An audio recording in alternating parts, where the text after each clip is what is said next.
မိဘဖြစ်သူတွေကသူတို့ရဲ့တားဖြစ်သူကိုအကြောင်းမှာအတော်ဆုံးအကောင်းဆုံးဖြစ်စေချင်ခဲ့ကြပါတယ်။ဒါကြောင့်သူတို့ဟာတားဖြစ်သူကိုရုပ်သေးရုပ်တရုပ်လိုပြုလုပ်ပစ်ခဲ့ကြတာပေါ့။မောင်မိုက်နေတဲ့အခန်းတစ်ခုထဲမှာမိခင်ဖြစ်သူကတားဖြစ်သူရဲ့ပကြီးကားချက်တွေကိုလွှင့်ပစ်လိုက်ပြီးအဲ့ဒီနေရာမှာဂုံတူးဆောင်စုလက်မှတ်တွေကိုအစားထိုးကပ်လိုက်ပါတယ်။သူနှစ်သက်တဲ့ကစားစရာတွေကိုလည်းအပြင်ကိုပစ်ထုတ်လိုက်ပြီးစုကလားတွေကိုပဲနေရာချထားခဲ့တဲ့ကောင်လေးဟာဒီလိုဖိအားတွေကိုဆက်ပြီးမတောင့်ခံနိုင်တော့ပါဘူး။သူဟာမတ်တက်ထရက်ပြ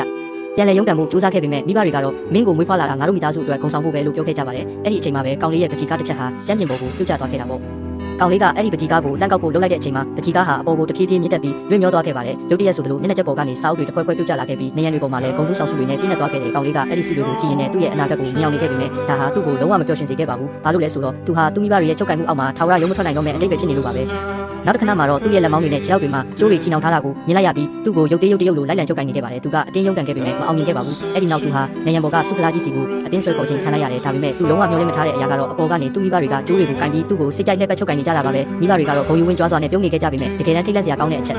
ကတော့အဲ့ဒီမိဘနှစ်ပါးစလုံးဟာလည်းအပေါ်ကနေနောက်ထပ်ကြိုးတုပ်ကြီးတွေနဲ့ပြန်လည်ချုပ်ကိုင်ခြင်းခံထားရတာပဲဖြစ်ပါတော့တယ်။